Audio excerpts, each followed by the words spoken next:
How to fix voice-to-text not working iPhone. One update to iOS 17 or newer.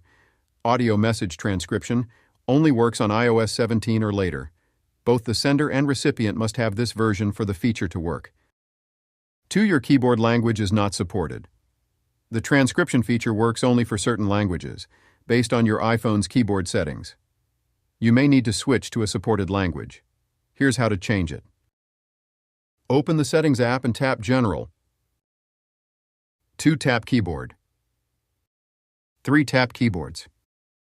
4. Tap Add New Keyboard. 5. Search for a new keyboard language by tapping the search bar or tapping a language from the list. 3. Transcription failure.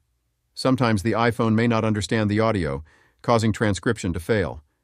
Resend the message, speaking more clearly or louder. If issues persist, contact Apple support for help.